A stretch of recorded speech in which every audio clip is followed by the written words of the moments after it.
பிரதான செய்திகள். நான் காயத்ரி ஸ்ரீ ஆனந்த். நான் சிவிஎம் ஷியாம். முதலில் தலைப்புச் செய்திகள். நாட்டின் பாரிய சூரிய வலு மின் உற்பத்தி நிலையம் ஜனாதிபதி தலைமையில் திறந்து வைப்பு. இந்தியாவின் ஆளும் கூட்டமைப்பிலிருந்து திராவிட முன்னேற்ற கழக கட்சி வெளியேறியதால் அரசாங்கத்திற்கு எவ்வித பாதிப்பும் இல்லை என்று அந்நாட்டின் நிதியமைச்சர் பி சிதம்பரம் தெரிவிப்பு. ஜெனீவா மனித உரிமைகள் பேரவையில் இலங்கைக்கு ஆதரவு தெரிவிப்பதற்கான சம்பிரதாய பொறுப்பு இந்தியாவுக்கு இருப்பதாக வெளிவார அமைச்சர் ஜிஎல் பீரிஸ் தெரிவிப்பு.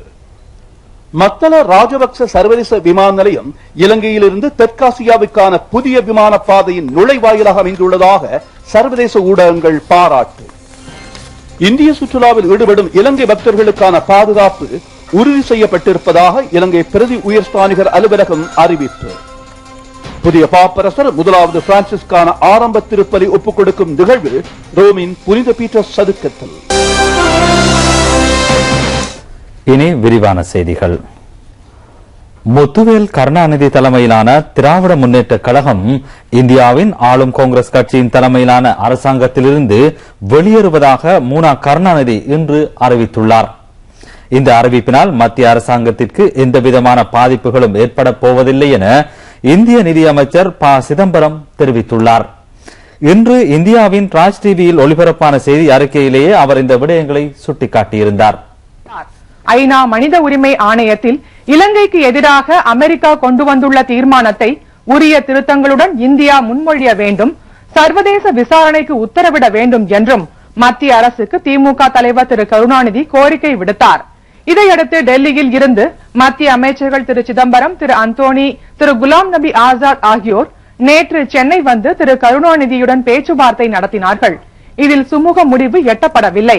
இந்த நிலையில் சென்னையில் இன்று கட்சி நிர்வாகிகளுடனும் டெசோ அமைப்பினருடனும் ஆலோசனை நடத்திய திரு கருணாநிதி பின்னர் செய்தியாளர்களிடம் பேசுகையில் ஐக்கிய முற்போக்கு கூட்டணியில் இருந்து திமுக வெளியேறுவதாக அறிவித்தார். அமெரிக்காவின் அறிவு தீர்மானத்தை பெருமளவுக்கு நீர்த்து போய்விட்டதோடு திராவிட முன்னேற்ற கழகம் முன்மொழிந்த திருத்தங்கள் இவற்றையும் இந்திய அரசு ஒரு சிறிதும் பரிசீலனை செய்யவில்லை. திமுகவை சேர்ந்த மத்திய அமைச்சர்கள் இன்றோ அல்லது நாளையோ ராஜினாமா செய்வார்கள் என்று கூறிய திரு கருணாநிதி மத்திய அரசுக்கு வெளியில் இருந்து ஆதரவு கொடுக்கும் பேச்சுக்கே இடமில்லை என்றார். நீங்கள் சொன்ன திருத்தங்கள் பட்சத்தில் இந்திய அரசு இலங்கை தமிழர்களுக்கு துரோகம் இழைத்து விட்டது என்று நினைக்கிறீர்களா, கருதுகிறீர்களா? ஐநா மன்றமே எடுத்து விட்டதோ என்று நான் கருதுகிறேன். இன்க்ளூடிங் இந்திய அரசாங்கம். திமுகவின் முடிவால் ஐக்கிய முற்போக்கு கூட்டணி அரசுக்கு ஆபத்து இல்லை என்று மத்திய நிதியமைச்சர் திரு ப சிதம்பரம் கூறியிருக்கிறார். டெல்லியில் செய்தியாளர்களிடம் பேசிய அவர் திமுகவின் கோரிக்கைகள் தீவிர பரிசீலனையில் இருப்பதாக குறிப்பிட்டார். திரு கருணாநிதி மூத்த தலைவர் என்பதால் அவரது அறிவிப்பை அரசு கவனத்தில் கொண்டிருப்பதாக திரு சிதம்பரம் தெரிவித்தார். As far as the resolution in the UNHCR is concerned, we are examining the text of the final draft that has come to us late last night and whether amendments can be moved to that draft to strengthen that resolution. As far as the request for Parliament to adopt a resolution is concerned, it is evident that we would have to consult all political parties. Such a consultation has begun.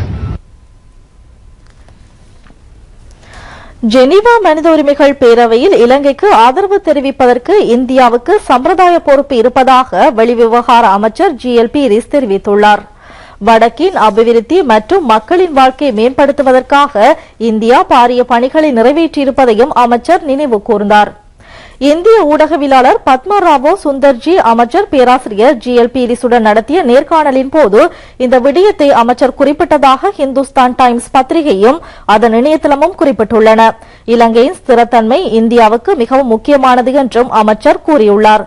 LTD அமைப்புக்கு உதவி வழங்கிய சிலர் இலங்கைக்கு எதிரான நடவடிக்கைகளை ஆரம்பித்துள்ளனர்.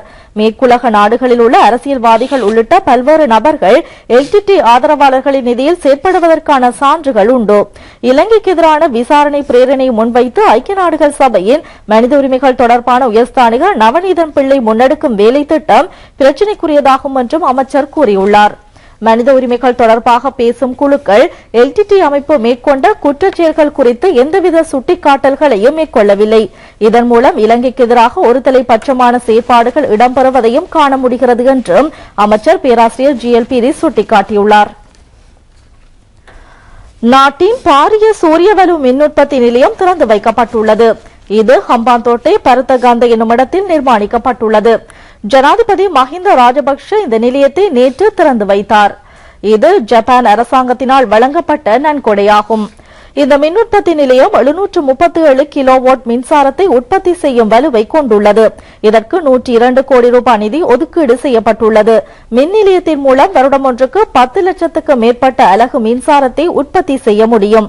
இதன் மூலம் 2,75,000 litre எரிபொருளை சேமிக்க முடியும் என்று சுற்றாடல் மற்றும் எரிசக்தி அமைச்சு தெரிவித்துள்ளது. எரிபொருளால் உற்பத்தி செய்யப்படும் மின்சாரத்தினால் சுற்றாடலில் வருடாந்தம் வெளியேற்றப்படும் 460 தொன் எடை கார்பன் ஆக்சைடை இதன் மூலம் தடுக்க முடிகிறது.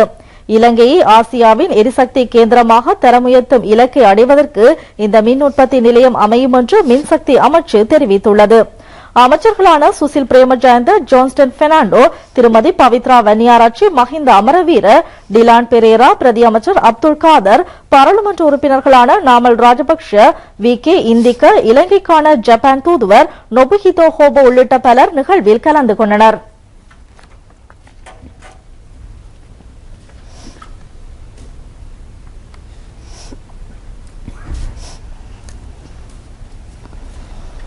மத்தள ராஜபக்ச சர்வதேச விமான நிலையம் இலங்கையிலிருந்து தெற்காசியாவுக்கான புதிய விமான பாதையின் நுழைவாயிலாக அமைந்துள்ளதாக சர்வதேச ஊடகங்கள் சுட்டிக்காட்டியுள்ளன.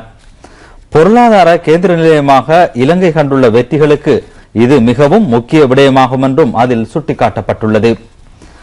உலகின் முன்னணி ஊடக நிறுவனங்கள் அனைத்தும் மத்தள ராஜபக்ச சர்வதேச விமான நிலையம் திறக்கப்பட்டமை தொடர்பாக செய்திகளை வெளியிட்டுள்ளன. இவற்றில் பெரும்பாலானவை தெற்காசியாவுக்கான விமான கேந்திரத்திற்கு கிடைக்கும் வசதிகள் தொடர்பில் கவனம் செலுத்தியுள்ளன. மத்தள ராஜபக்ச சர்வதேச விமான நிலையம் ஆக கூடுதலான இடவசதிகளையும் நவீன தொழில்நுட்ப வசதிகளையும் கொண்ட முழுமையான விமான நிலையமாக அமைந்துள்ளது என்று வெளிநாட்டு ஊடகங்கள் சுட்டிக்காட்டியுள்ளன. வரி நிவாரண வலயமாக பிரகடனப்படுத்தப்பட்டதன் காரணமாக ராஜபக்ச சர்வதேச விமான நிலையம் சர்வதேச விமான சேவை மற்றும் விமான பயணிகள் மத்தியிலும் பிரபல்யம் அடையும் என்றும் இந்த ஊடகங்களின் செய்திகளில் எதிர்வு கூறப்பட்டுள்ளன. பொருட்களை கொண்டு செல்வதற்கான கேந்திர நிலையமாக மத்தள விமான நிலையத்தை அபிவிருத்தி செய்வதற்காக மேற்கொள்ளப்பட்ட விடயத்திலும் ஊடகங்கள் கவனம் செலுத்தியுள்ளன. விசேடமாக அரபு விமான சேவைகள் மத்தியில் மத்தள விமான நிலையம் பிரபல்யம் அடைந்து வருகின்றது. ஏஆர் அரேபியா மற்றும் கல்ஃப் துபாய் விமான சேவை தற்பொழுது மத்தளவில் தமது பணிகளை ஆரம்பித்துள்ளன. உலகம் முழுவதிலும் துரிதமாக வளர்ச்சியடைந்து வரும் விமான சேவை தொழில்துறைக்கு புதிய விமான நிலையம் பெரும் உதவியாக அமையும் என்றும் கொழும்பு பல்கலைக்கழக பொருளாதார பீடத்தைச் சேர்ந்த சிரேஷ்ட விரிவுரையாளர் கலாநிதி சுரங்க சில்வா தெரிவித்துள்ளார். இலங்கை போக்குவரத்து சபை கொழும்பு மற்றும் கட்டுநாயக்கவிலிருந்து மத்தளவுக்கான விசேட பஸ் சேவையை இன்று ஆரம்பித்தது. கொழும்பு மத்தள சொகுசு பஸ் சேவை அதிகாலை 5 மணி முதல் இரவு 9 மணி வரையும், கட்டுநாயக்க மத்தள சொகுசு பஸ் சேவை காலை 9:30 மாலை 5:30 வரையிலும் இடம்பெறவுள்ளன. இலங்கைக்கு எதிராக மனித உரிமைகள் தொடர்பான பிரேரணையை கொண்டு வருவதற்கு அமெரிக்காவுக்கு உள்ள உரிமை என்ன என்று பலஸ்தீனத்தின் இலங்கைக்கான நட்புறவு சங்கம் கேள்வி எழுப்பியுள்ளது. ஐக்கிய நாடுகள் சபையின் மனித உரிமைகள் பேரவை அரசியல் மயப்படுத்தப்பட்ட மோசமான நிறுவனமாக அமைந்துள்ளது என்றும் அந்த சங்கம் குற்றம் சாட்டியுள்ளது. பலஸ்தீனத்தின் இலங்கை நட்புறவு சங்கம் ஏசியன் ட்ரிபியூன் இணையதளத்தினூடாக அறிக்கை ஒன்றை வெளியிட்டுள்ளது. அமெரிக்காவின் நடவடிக்கைகள் இதன் மூலம் கடுமையாக விமர்சிக்கப்பட்டுள்ளன. இஸ்ரேல் பலஸ்தீனத்தில் மேற்கொண்டு வரும் மனித உரிமை மீறல் தொடர்பாக பிரேரணையை சமர்ப்பிப்பதற்கு அமெரிக்கா ஏன் நடவடிக்கை மேற்கொள்ளவில்லை என்றும் பலஸ்தீன சங்கத்தின் தலைவர் முகமது அப்துல்லா கேள்வி எழுப்பியுள்ளார். இஸ்ரேல் மற்றும் ஆப்கானிஸ்தானில் அமெரிக்கா மேற்கொண்டு வரும் நடவடிக்கைகளை ஏனைய நாடுகள் மறந்துவிட வேண்டும் என்ற அடிப்படையில் வாஷிங்டன் செயற்படுவதாக அப்துல்லா குற்றம் சாட்டியுள்ளார். உலகின் மிக கொடூரமான பயங்கரவாத அமைப்பை இலங்கை தோற்கடித்ததை மறந்துவிட முடியாது. ஐக்கிய நாடுகள் சபையின் கொள்கையை மீறும் மற்றும் நாடுகளின் பௌதீக வளங்களுக்கு அச்சுறுத்தலை ஏற்படுத்தும் ஏகாதிபத்திய சக்திகளுக்கு மனித உரிமைகள் பேரவையில் அல்லது சர்வதேச குற்ற நீதிமன்றத்தில் எந்தவொரு சவாலும் விடுக்கப்படுவதில்லை என்றும் பலஸ்தீனத்தின் இலங்கை நட்புறவு சங்கம் குற்றம் சாட்டியுள்ளது. எதிர்க்கட்சித் தலைவர் ரணில் விக்ரமசிங்க ஊடகவியலாளர் சந்திப்பின் போது ஊடகவியலாளர் ஒருவர் கேட்ட கேள்விக்கு பதிலளிப்பதை நிராகரித்தார். அதனைத் தொடர்ந்து ஊடகவியலாளர்கள் மத்தியில் சலசலப்பு ஏற்பட்டது. ஜெனீவா மனித உரிமைகள் கூட்டத்தொடர் குறித்து பேச்சுவார்த்தை நடத்துவதற்காக எதிர்க்கட்சி எதிர்ப்பு அமைப்பினால் ஏற்பாடு செய்யப்பட்டிருந்த இந்த ஊடகவியலாளர் சந்திப்பு நேற்று கொழும்பில் இடம்பெற்றது.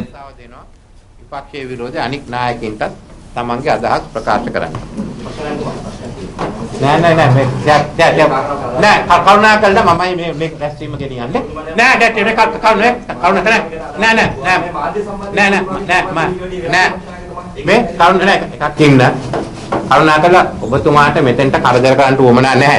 මේ සාකච්ඡා හැපේ ප්‍රතිපත්තිය තියෙන්නේ සාකච්ඡාවෙන් පස්සේ ප්‍රශ්න අහන්න. සාකච්ඡාවෙන් පස්සේ ප්‍රශ්න අහන්න අවස්ථාව තියෙනවා. මෙතෙන්ට බාධා කරනවා කියන්නේ ඔයා බාධා කරන්න ඉන්න තියෙන මේක අසාර්ථක කරන්න. මගේ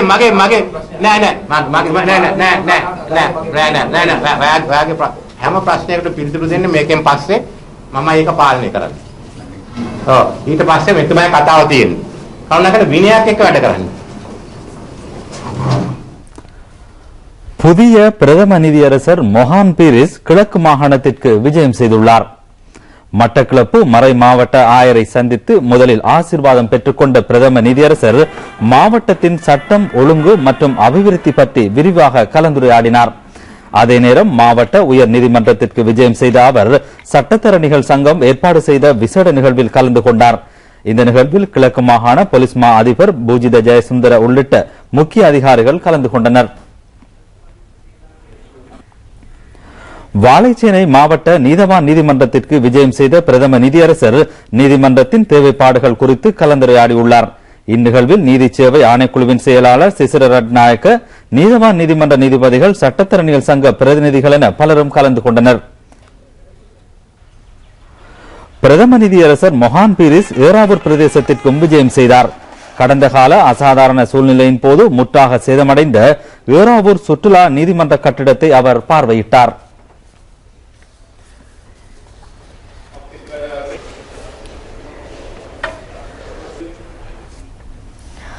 நுவரெலியா பூண்டுலோயா பிரதேசத்தில் அமைக்கப்பட்டுள்ள ஸ்ரீ முத்துமாரியம்மன் ஆலயத்தின் மகா கும்பாபிஷேக உற்சவம் நேற்று காலை நடைபெற்றது. காலை 8 மணிக்கு விசேட பூஜைகளை தொடர்ந்து யாக மண்டப பூஜை இடம்பெற்றது. அதன் பின்னர் ஆலயத்தை சுற்றி சுவாமி ஊர்வலம் இடம்பெற்றது. ரம்போட ஸ்ரீ ஆஞ்சநேயர் ஆலயத்தின் பிரதான குருக்கள் சிவஸ்ரீ சுவாமி மகேஸ்வர குருக்களும் இந்த ஆலயத்தின் குருக்கள் சிவஸ்ரீ செல்வபாண்டியன் குருக்களும் பூஜைகளை நடத்தி வைத்தனர். கடந்த 14ஆம் தேதி இந்த நிகழ்வு கொடியேற்றத்துடன் ஆரம்பமானது.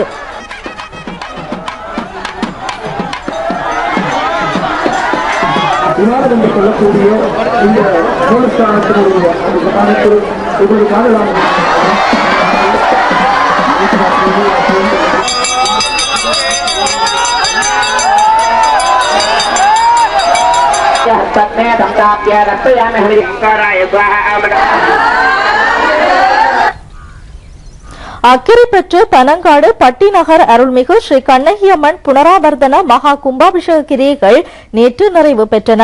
கிழக்கிலங்கை இந்து குருமார் ஒன்றியத்தின் தலைவர் சிவஸ்ரீ கானாகுணா சீதாராம் குருக்கள் தலைமையில் கிரியைகள் இடம்பெற்றன. இதில் பெரும் எண்ணிக்கையிலான பக்தர்கள் கலந்து கொண்டனர்.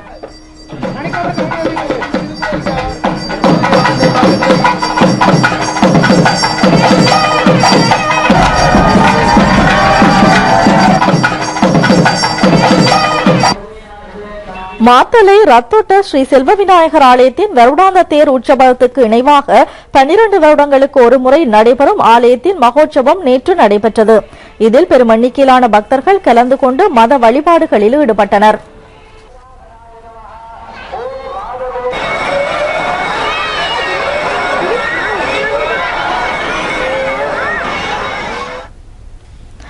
கொழும்பு மாளிகாவத்தை ஸ்ரீ சித்தி விநாயகர் கோவிலில் புதிதாக நிர்மாணிக்கப்பட்டுள்ள ஸ்ரீ கருமாரியம்மன் மற்றும் பஞ்சலோக சிவலிங்கத்துக்கும் ஸ்ரீ துர்க்கை அம்மனுக்குமான மகா கும்பாபிஷேக நிகழ்வு நேற்று நடைபெற்றது. ஸ்ரீ சித்தி விநாயகர் ஆலய பரிபாலன சபையால் பக்தர்களின் உதவியுடன் ஸ்ரீ கருமாரியம்மனுக்காக தனிச்சந்நிதி அமைக்கப்பட்டு கும்பாபிஷேகம் நடத்தப்பட்டது. கடந்த 16ஆம் தேதி கணபதி ஹோமத்துடன் பூர்வாங்க கிரியைகள் ஆரம்பிக்கப்பட்டன. நேற்று முன்தினம் காலை 10 மணி முதல் 5 மணி வரை பிம்பஸ்தாபனம் எண்ணெய் காப்பு சாத்தல் நிகழ்வு இடம்பெற்றது.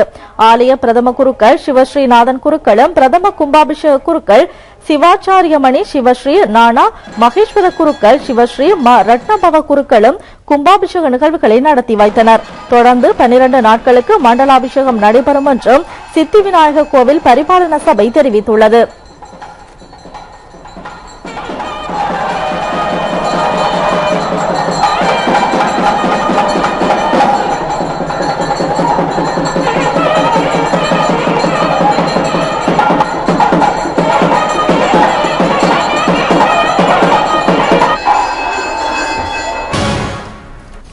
தமிழ்நாட்டிற்கு சுற்றுலா மேற்கொள்ளும் இலங்கை பக்தர்களின் பாதுகாப்பு உறுதி செய்யப்பட்டுள்ளதாக அந்த நாட்டுக்கான இலங்கை பிரதி உயர்ஸ்தானிகர் அலுவலகம் தெரிவித்துள்ளது.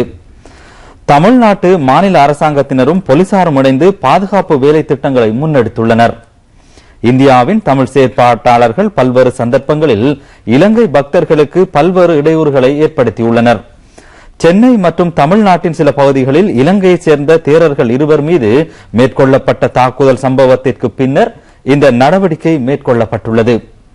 இந்தியாவுக்கான பயணங்களை மேற்கொள்ளும் பொழுது இந்திய உயர்ஸ்தானிகர் அலுவலகத்திற்கு அறிவிக்குமாறு இந்தியாவுக்கான பதில் இலங்கை பிரதி உயர்ஸ்தானிகர் அமீர் அஜ்வாத் தெரிவித்துள்ளார்.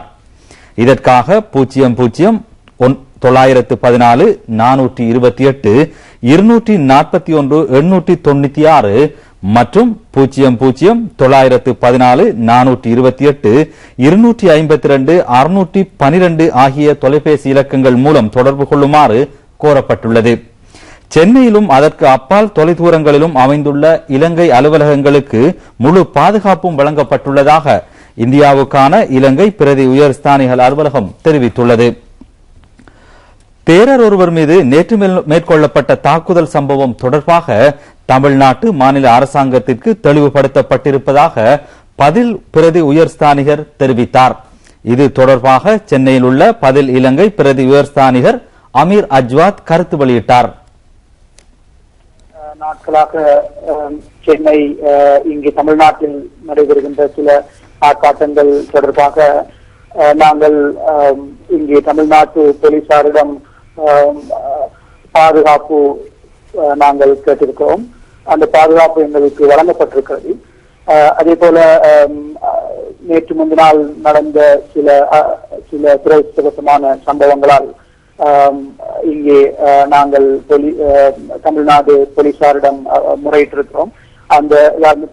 அது சம்பந்தமாக இன்னும் வேறு சில நிகழ்வுகள் இவ்வாறு நடைபெறாமல் இருப்பதற்காக அவர்கள் எங்களுக்கு பூரண பாதுகாப்பு இருப்பதாக உறுதிப்படுத்தி இருக்கிறார்கள். அதே போல தஞ்சாவூரில் நடந்த சம்பவம் தொடர்பாக நாங்கள் போலீசார் தற்போது 4 பேரை கைது செய்திருக்கிறார்கள். அது தொடர்பாக இப்போது விசாரணை நடைபெற்றுக் கொண்டிருக்கிறது. நேற்று நடந்த சம்பவம் தொடர்பாகவும் இப்போது விசேட ஒரு போலீஸ் அமைப்பு இங்கு இப்போது அவர்களை கைது செய்வதற்காக முயற்சி செய்து கொண்டிருக்கிறது.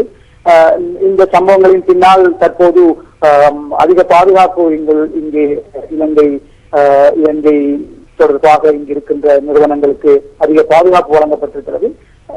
இந்த நிலைமை சிறு நாட்களுக்கு நாங்கள் தொடரும் என்று எதிர்பார்க்கிறோம். ஆனால் இப்போது நிலைமை கட்டுப்பாட்டுக்குள் இருப்பதாக நாங்கள் நம்புகிறோம். கடந்த சில தினங்களாக இலங்கையிலிருந்து தமிழ்நாட்டுக்கு செல்லும் மத பெரியார்கள் மற்றும் பொதுமக்கள் மீது தாக்குதல் நடத்தப்பட்டதை இலங்கை தொழிலாளர் காங்கிரஸ் வன்மையாக கண்டித்துள்ளது. இவ்வாறு பொறுப்பற்ற விதத்தில் சிலர் செயற்படுவதால் பல சிக்கல்கள் ஏற்படுகின்றன. இதனை தவிர்ப்பதற்கு தமிழக அரசும் இந்திய மத்திய அரசும் நடவடிக்கை எடுக்க வேண்டும் என இலங்கை தொழிலாளர் காங்கிரசின் பொதுச் செயலாளரும் அமைச்சருமான ஆறுமுகன் தொண்டமான் வலியுறுத்தியுள்ளார். இலங்கைக்கும் இந்தியாவுக்கும் இடையில் நீண்ட காலமாக கலாசார பண்பாட்டு சமய உறவுகள் நிலவி வருகின்றன. இதனால் இலங்கையிலிருந்து சமய வழிபாட்டு தலங்களுக்கு இலங்கை யாத்ரீகர்களும் மதகுருமார்களும் செல்வது தவிர்க்க முடியாததாகும். இந்நிலையில் தமிழகத்துக்கு செல்லும் இலங்கை பிரஜைகளை வன்முறைக்கு உட்படுத்துவதானது இலங்கை இந்திய உறவில் விரிசலை ஏற்படுத்தலாம். இலங்கை வாழ் இந்திய வம்சாவளி மக்கள் மத்தியிலும் இது தாக்கத்தை ஏற்படுத்தியிருப்பதாக அமைச்சர் ஆறுமுகன் தொண்டமான் தெரிவித்தார். இதேவேளை ஆன்மீக நோக்கங்களுக்காக சென்ற 2 இலங்கை பௌத்த மத குருக்கள் தஞ்சாவூரில் வைத்தும் சென்னையில் மத்திய ரயில் நிலையத்தில் வைத்தும் தாக்கப்பட்டுள்ளதை சர்வதேச இந்து மத பீடத்தின் செயலாளரும் ஜனாதிபதியின் இந்து மத அலுவலர்கள் இணைப்பாளருமான ஆர் பாபு சர்மா கண்டித்துள்ளார். இவ்வாறான செயற்பாடுகள் இரு நாடுகளுக்கும் இடையிலான உறவில் தாக்கத்தை ஏற்படுத்துவதோடு இலங்கையின் நல்லிணக்க செயற்பாடுகளிலும் பாதிப்பை ஏற்படுத்தலாம் என அவர் குறிப்பிட்டுள்ளார். இது தொடர்பில் தமிழக அரசாங்கம் கவனம் செலுத்தி உடனடியாக நடவடிக்கை எடுக்க வேண்டும் என அவர் வலியுறுத்தியுள்ளார். சீனாவின் ஹொன்சு சர்வதேச சுற்றுலா கண்காட்சியில் பிரபல்யம் மிக்க சுற்றுலா இடத்திற்கான விருதை இலங்கை பெற்றுள்ளது. சீன சுற்றுலா பயணிகள் மத்தியில் இலங்கை மிகவும் பிரபல்யம் மிக்க ஒரு இடமாக மாறியுள்ளமை இந்த கண்காட்சியின் மூலம் உறுதிப்படுத்தப்பட்டுள்ளது. வருடாந்தம் நடைபெறும் ஹொன்சு சுற்றுலா கண்காட்சி இப்பிராந்தியத்தில் நடைபெறும் மிகவும் பிரபல்யம் மிக்க சுற்றுலா ஊக்குவிப்பு நிகழ்ச்சியாக கருதப்படுகின்றது. இதனை முன்னிட்டு இலங்கை சுற்றுலா சம்பந்தப்பட்ட பல நிகழ்ச்சிகளை ஏற்பாடு செய்திருந்தது. இலங்கையின் இயற்கை அழகு மற்றும் கலாச்சாரம் ஆகியன சுற்றுலா பயணிகளின் பாராட்டை பெற்றிருப்பதாக விருது வழங்கும் நிகழ்வில் தெரிவிக்கப்பட்டது. சீனாவில் உள்ள இலங்கை தூதரகம், இலங்கை சுற்றுலா அபிவிருத்தி அதிகார சபை, ஸ்ரீலங்கன் விமான நிறுவனம் ஆகியன கூட்டாக இந்த நிகழ்ச்சிகளை ஏற்பாடு செய்திருந்தன. சீன ஊடகங்களும் இலங்கை குறித்து அதிக கவனம் செலுத்தி வருகின்றன. 130 கோடி சீன மக்கள் உலகின் பல்வேறு நாடுகளுக்கும் விஜயம் செய்வதற்கு விருப்பம் கொண்டுள்ளனர்.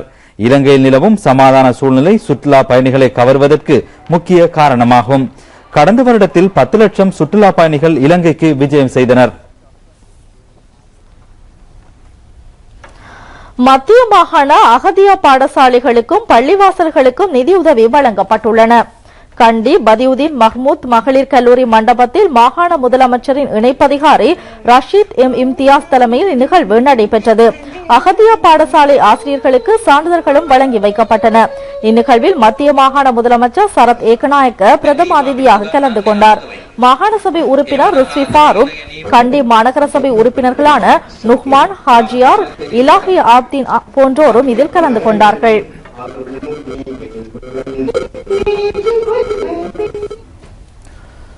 தேசத்திற்கு மகுடம் தேசிய அபிவிருத்தி திட்டத்தின் கீழ் சாய்ந்தமருது பிரதேச செயலகத்திற்குட்பட்ட பள்ளிவாசல்களின் அபிவிருத்திக்கு நிதியுதவி வழங்கப்பட்டுள்ளது.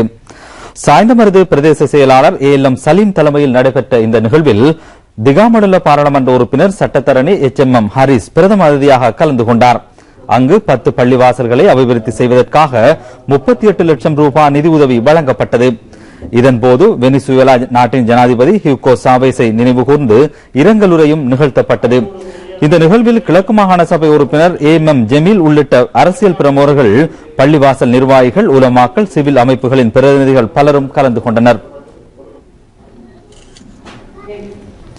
தேசத்திற்கு மகுடம் தேசிய அபிவிருத்தி கண்காட்சியை நடத்துவதற்கான சகல ஏற்பாடுகளும் பூர்த்தி செய்யப்பட்டுள்ளதாக அம்பாறை மாவட்ட செயலாளர் நீல் டி சில்வா தெரிவித்துள்ளார்.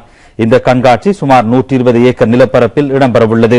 கண்காட்சியை முன்னிட்டு 60,000 மில்லியன் ரூபாய் செலவில் 4 மாவட்டங்களில் பாரிய அபிவிருத்தி பணிகள் மேற்கொள்ளப்பட்டுள்ளதாக அமைச்சர் ரஞ்சித் சேம்பலாபெட்டிய தெரிவித்துள்ளார்.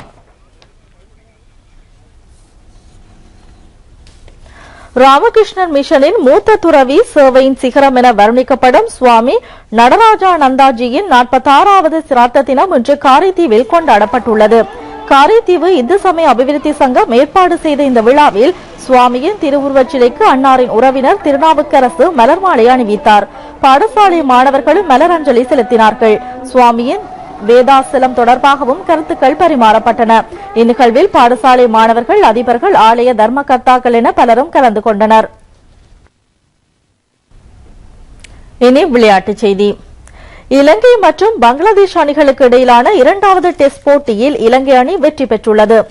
அஞ்சலோ மேத்யூஸின் தலைமையிலான அணியின் முதலாவது போட்டி இதுவாகும். இப்போட்டி ஆர் பிரேமதாச சர்வதேச கிரிக்கெட் மைதானத்தில் இன்று நிறைவடைந்தது. முதலில் துடுப்படுத்தாடிய பங்களாதேஷ் அணி 240 ஓட்டங்களை பெற்றது.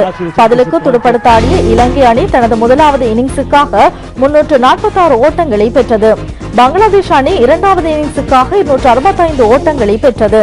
ரங்கனஹேரத்தின் திறமையான பந்து வீச்சின் காரணமாக அந்த அணியின் ஓட்ட எண்ணிக்கை மட்டுப்படுத்தப்பட்டது. முதலாவது மற்றும் 2வது இன்னிங்ஸ்களில் ரங்கனஹேரத் இந்த போட்டிகளில் 12 விக்கெட்டுகளை கைப்பற்றினார். 160 வெற்றி இலக்கை நோக்கி துடுப்படுத்தாடிய இலங்கை அணி மிக எளிதாக அந்த இலக்கை அடைந்தது. TM டில்ஷானும் துணைத் தலைவர் டினேஷ் சந்திமாலும் சிறந்த வீரர்களுக்கான விருதுகளை பெற்றனர்.